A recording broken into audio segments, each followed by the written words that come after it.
The push for equity in city spending on contracts is getting more emphatic with the filing of a civil rights complaint with the U.S. Justice Department. By the city's own reporting, the racial gap is quite extreme, with companies owned by Blacks and Latinos getting little more than 1% of the spending, which totals more than $2 billion over 5 years.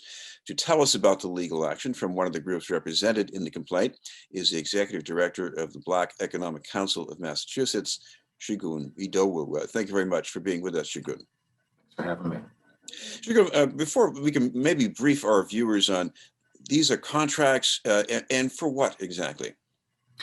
Well, again, thank you for having me on today.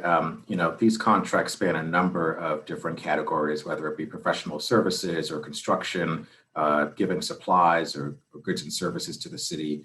So it's a lot of the city does business with everybody for just about everything.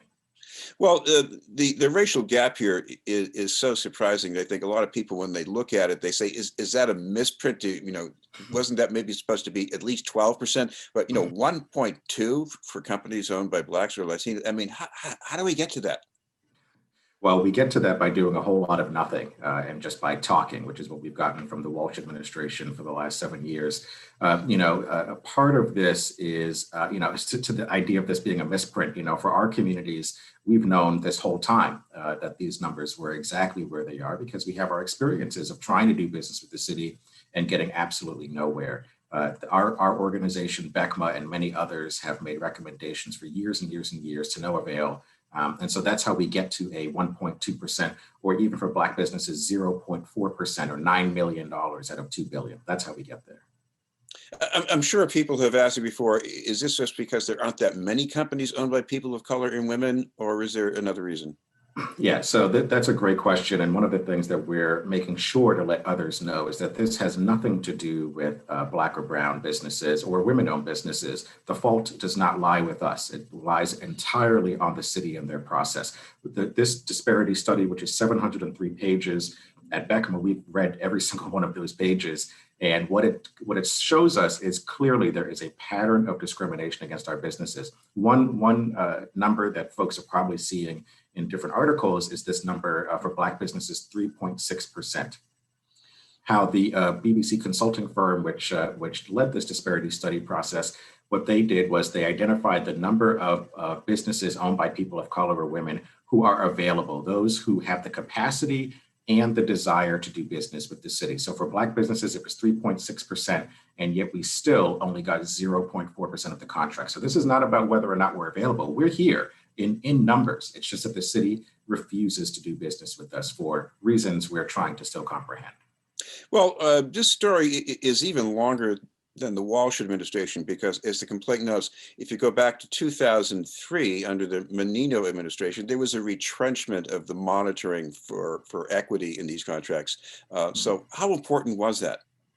It was very important. So what we saw happen in 2003, Boston used to have a program that was focused specifically on not only getting contracts to minority-owned businesses, but setting goals and reaching those goals. In fact, it was something that was started by former councilor Bruce Bowling, who set up that program and then helped to manage it. And when Menino and his team saw that in other parts of the country, these affirmative marketing programs, these race-conscious programs were being challenged in different courts, they decided rather than waiting for someone to sue Boston and win, we would just scrap the whole program. So we saw contracts going to minority-owned businesses crater to where it is now. So you're absolutely right that this is something, it's systemic. This extends beyond the Walsh administration. It extended beyond the Menino administration, beyond Flynn, beyond White. But at the end of the day, when you run to become mayor, when you're the chief executive officer of the city, we don't get to only talk about what happened during other administrations. You're the one in the office now, and it's your job to try to solve the problem as best as you can. And we haven't seen that happen in the last 7 years. Well, there is a parallel here with construction jobs, even in private development projects, that if you push too far for equity, the developers or the contractors will push back and you lose. But on the other hand, where is the sweet spot exactly? Well, it certainly may be true that you'll get pushback from those who where equity is not their chief goal. But at the end of the day, if someone wants that lucrative contract with the city, they're going to abide by what the standards that the city has put in place. Lawyers for civil rights and many others have said to the city for a long time, if you set up goals and do your best to give preference to minority and women-owned businesses, you might get sued. But this should be something that we're willing to get sued over or get pushback from the private sector or those in construction for, as opposed to things that we have stood by for a long time. When I think of lawsuits, the city kept pushing a hair test that was discriminatory against Black officers and many other things that were detrimental to our community. And yet on this one issue where we could really move the needle and make sure we're addressing the wealth gap, they've been too risk averse to even deal with the threat of a lawsuit. So on this idea that there'll be pushback, yes, that may be true, but at some point our principles have to play a deeper role than not being able to stand the fire in the kitchen. On the other hand, there are cities that get much higher percentages when it comes to contracts for firms owned by people of color: New York, Philadelphia, and Chicago. What's different in those cities that can be done here? Leadership is the main difference. They have chief executive officers who not only make this an issue, but make it apparent to those under them that they need to abide by their desires, that they want to hit these goals and make sure that minority-owned businesses are getting a fair shake at these opportunities. What we have seen here in Boston is just excuse after excuse as to why we can't do certain things. And I got to tell you, Chris, for me, it's not up to an elected official to tell us what can't be done or to tell us no.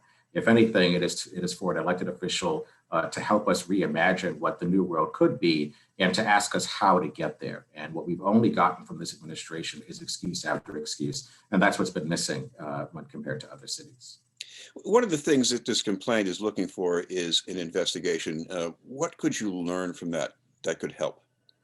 Well, it calls for the investigation to understand this pattern of discrimination. But I think the more important point for what we're calling for and what will come about through this process is a community-driven remediation process, ensuring that the entire community, particularly those who have been harmed by this, Black and brown business owners, are able to be in a room with representatives of the federal government at the Department of Justice and Transportation, as well as officials from the city, and hammer out exactly what steps the city is going to take. And the difference between this process and what we've seen happen in the past with the city, where city councilors have held hearings and conversations, where the city itself has led conversations, is that these are going to be commitments that the city has to abide by and things that are completely sourced from our community, as opposed to the city telling us how they're going to address it.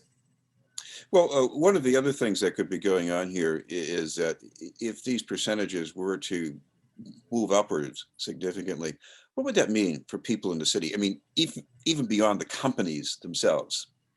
Yeah, that's a great question. And another thing that we try to make clear to people is that we are not asking for handouts. We're not asking for a contract to be taken away from someone and given to us. What we're asking for is not only fair access to these opportunities, but to ensure that the process ensures that we actually get these contracts. And the reason why that's important is that systemic racism is not only hurting Black and brown communities, it's hurting white people.